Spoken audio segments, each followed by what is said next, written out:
bienvenue sur notre chaîne. Nous publions des extraits vidéo pour vous aider à choisir celui qui vous plaît. Pour savoir comment télécharger ce livre audio gratuitement, ou un autre de votre choix, n'hésitez pas à cliquer sur les liens en description.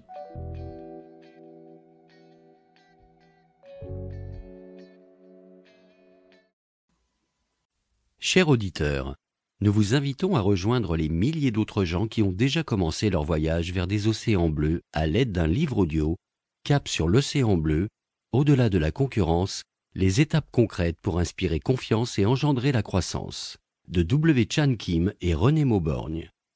Ce livre audio vous montre étape par étape comment créer de la confiance et engendrer une nouvelle croissance.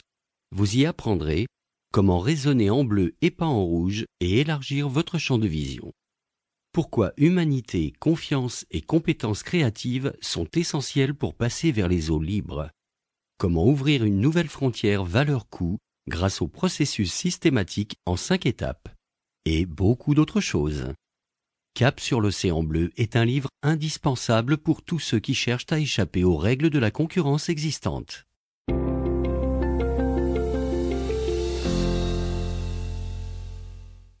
Les stratèges de l'océan bleu ne cherchent pas à se disputer les clients existants, mais à créer et saisir une nouvelle demande.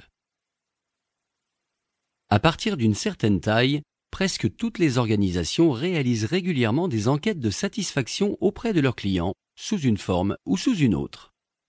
Même si vous dirigez une petite entreprise ou une association sans but lucratif, la satisfaction des clients existants est d'ordinaire une priorité essentielle. Les organisations invitent donc les clients à leur dire ce qu'ils aiment ou pas, si elles font bien leur métier ou pas et ce qu'elles doivent améliorer. Les renseignements obtenus les conduisent souvent à mieux distinguer les nuances de ce qui compte pour les clients, ce qui débouche à son tour sur une segmentation plus fine et une personnalisation plus grande afin de satisfaire des besoins spécialisés. Il en résulte presque toujours une meilleure satisfaction des clients. Exactement, vous dites-vous peut-être. C'est ce que nous faisons, et nous le faisons très bien. Ou encore, nous adaptons nos offres de manière vraiment créative pour mieux répondre aux besoins individuels de nos clients. Pourtant, si énergique soit-il, cet effort d'amélioration des scores de satisfaction des clients tend aussi à maintenir les organisations ancrées dans l'océan rouge du marché existant. Dans la plupart des industries, les organisations convergent autour d'une définition commune des clients. Des donateurs âgés, aisés, éduqués, pour l'industrie britannique des associations de bienfaisance par exemple, ou de grands groupes complexes pour les logiciels de gestion intégrée, ERP. Cette définition commune définit du même coup vers qui elles dirigent leurs moyens et leurs efforts. Si elle convient bien dans les industries en croissance, cette priorité aux clients existants impose vite de vraies limites quand la demande stagne ou régresse.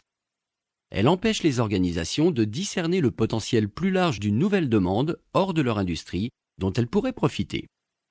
Or, comme le montrent Comic Relief et Salesforce.com, dans beaucoup d'industries, les clients existants ne sont qu'une goutte d'eau dans un baquet en comparaison de tous les non-clients qu'il serait possible d'atteindre avec des stratégies de création de marché. De plus, quand vous demandez aux clients existants « Comment pouvons-nous vous satisfaire davantage ?» leur réponse penche vers ce qui leur est familier, du genre « Donnez-moi plus pour moins cher ». Cette orientation vous conduit presque toujours à proposer simplement des solutions améliorées aux problèmes existants. Vous restez enfermé dans l'océan rouge. L'industrie américaine de la distribution au détail en paye le prix chaque fin d'année quand ses clients, qu'elle a habitués à compter sur des soldes avant les fêtes, réclament qu'elle démarre encore plus tôt avec des prix encore plus cassés. On voit aujourd'hui des décorations de Noël dans les magasins dès le mois d'octobre. Quant à parler de croissance forte et profitable, les clients sont peut-être plus satisfaits par des remises précoces et copieuses. Mais les ventes au détail ne progressent guère, tandis que les marges bénéficiaires rétrécissent sans cesse. Au lieu de se battre pour attirer un pourcentage plus grand des clients existants, les stratèges de l'océan bleu cherchent à créer une nouvelle demande en se tournant vers les non-clients. Ils savent que là réside une demande supplémentaire en attente de déverrouillage.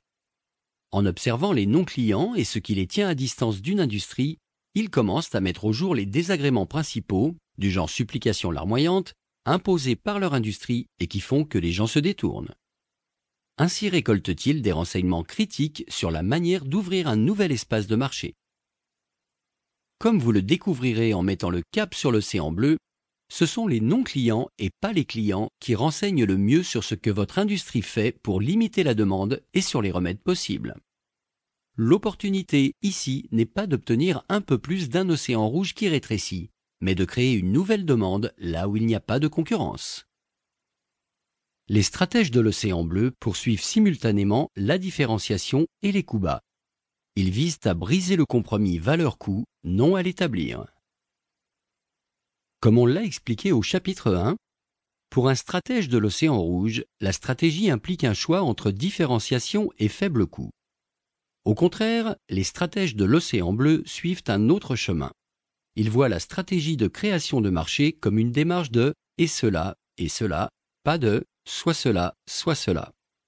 En bref, ils visent à la fois différenciation et coût bas. Si ce livre vous a plu, vous pouvez alors le télécharger gratuitement. Pour savoir comment faire, cliquez sur le lien en description de la vidéo. N'hésitez pas à commenter pour nous informer des extraits de livres audio que vous aimeriez écouter. Pensez à liker et à vous abonner pour ne rater aucune vidéo.